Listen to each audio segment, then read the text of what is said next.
Yeah, I guess you could drop, 6 to 8 million on a quarterback to play for your school for 1 year if you wanted to as a booster. Maybe you want to get back into the university's good graces somehow. Maybe something happened. Yeah, here's $5 million to pay one particular play. Maybe there is a chance that's happening. But there's also a chance that all these numbers are fictitious. There's a number that all these contracts aren't real. Joining us now is the authority on college football and basketball. Yes. Ladies and gentlemen, Pete Thamel. Hey. How you doing, Pete? Jesus. You lump me in with those guys who own their own island. Because I wouldn't have been hitting refresh on the portal this morning if I did. Okay, so let's talk about that. You said you've been portaling. We will definitely chit-chat about that. Transfer portal window obviously has opened up for college football. The second one, which has followed spring practice for everybody, there's obviously one in December as well. People are hitting both of them. It's a wild time for college ball. The big story, though, out of this entire kind of cycle is Nico Iamaleava. He leads the Tennessee Volunteers to a college football playoff appearance in Columbus, Ohio. In Columbus, they lose to the Buckeyes, which would go on to win the national championship. Freezing, below freeze, so cold. Chilling cold. Cracked 2 helmets. He earned our respect because he just kept getting up after getting pounded through the frozen turf. Then we hear he is sitting out or holding out of practice because he wants a new deal. Then, obviously, there's reports happening around the internet, around the college football world. Josh Pate was on the other day of Pate State, and he said that, his representatives were basically saying he's going to get more money, he needs more money, and he's not the only one. He just so happened to be a star quarterback that this takes place. He enters the portal. Now we don't know what's going to happen with him. Pete, what do we know about this situation? What's real? What's not real? And where does Nico end up at, you think, authority? Because it seems like from the internet, it's like not a lot of schools are still in the Nico Iamaleava running or whatever. So let's start with his market, Pat. And this is we have a story up on ESPN.com. Max Olson and I did it. We dove into this, and this is what I have distilled from talking to kind of sources on all sides. What is certain about Nico's market is that he will not get what he's asking, and he will not get the $4 million-ish that was desired from Tennessee, which would be top of the market in this college football 2025 season. That is not going to happen.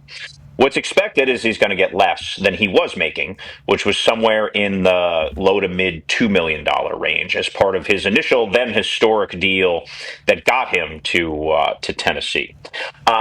What's happening right now is that his market is dropping right now.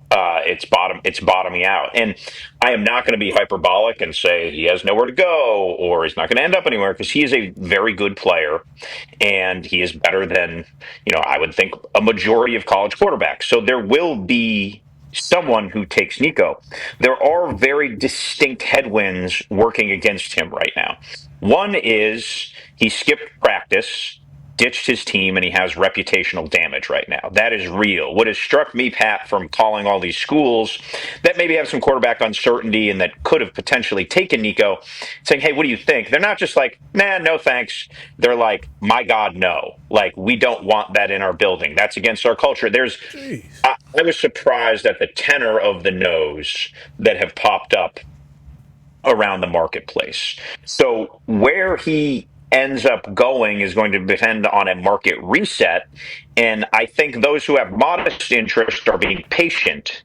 They're going to wait for the reality of his market to check in. Because simply put, it's very difficult to walk into a building in mid-April, win over the team, learn the offense, win the job in 3 weeks of camp, and go thrive as a starting quarterback. I mean, even think about Riley Leonard last year, Pat. He didn't really play good football until October, and some of it was he just hadn't played in the offense much. He wasn't used to his teammates. He wasn't used to his receivers, the timing. There's a very real part of that in quarterback play that's going to come into play here.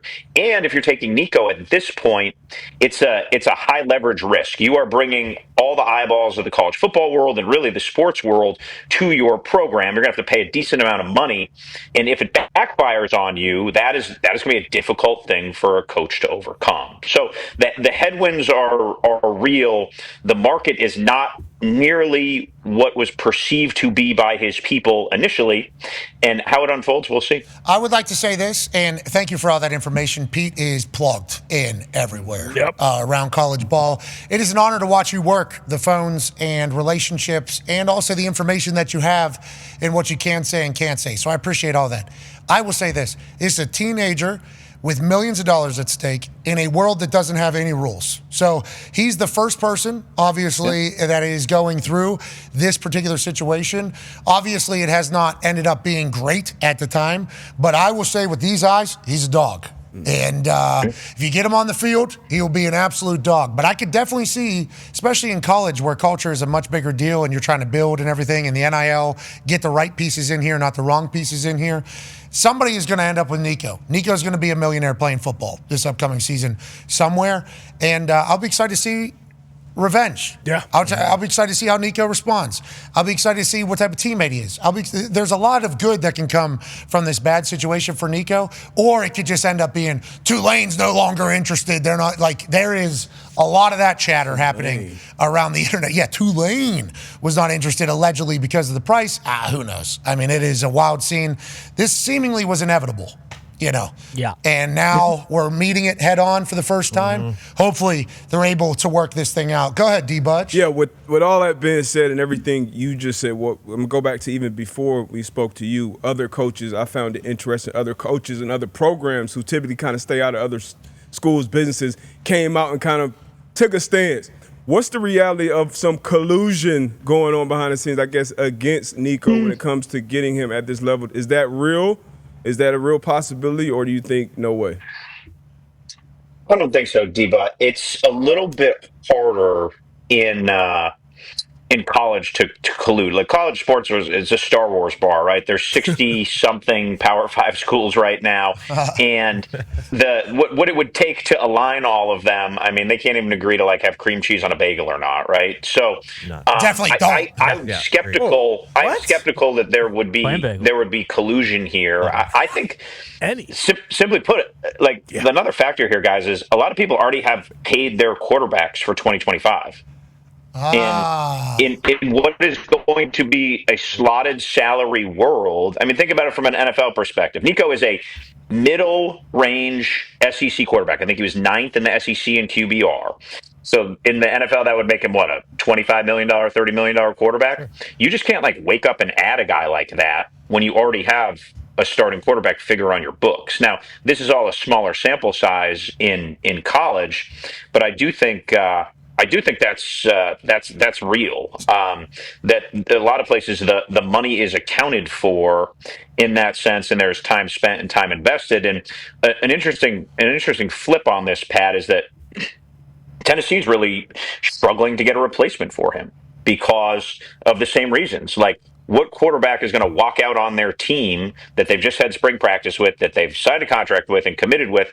They're having a very difficult time getting an established Power Four right now, I guess, starter to come in, seemingly we would assume at that Nico slot financially, just because it's a really tough look. And we've seen this the last few seasons. There's been quarterback need at big thumper programs, and they've knocked on doors in this portal period, and people have thought about it, but it's difficult to get over the optics of walking out of that locker room, the same optics, quite frankly, that Nico's facing right now, as teams are vetting him to take him. Any chance at all Nico heads back to Tennessee, or is that not possible if you enter the transfer portal? Considering publicly what his side said today, and look, Josh Heupel had to cut ties after he skipped practice. I think it's highly, highly, highly, highly unlikely. I would never say never, but I would think it's a less than 1% chance. And I think it's, in a lot of ways, Pat, it is the best place for him, right? He had a very good first year as a starter. In that Heupel system, if you look back historically, the guys really get locked and loaded in the second year. That's when everything becomes, they really have it mastered and everything becomes second nature. So Tennessee upgraded its offensive line. They have better receivers. Nico was not in a great position to thrive last year, and he played well.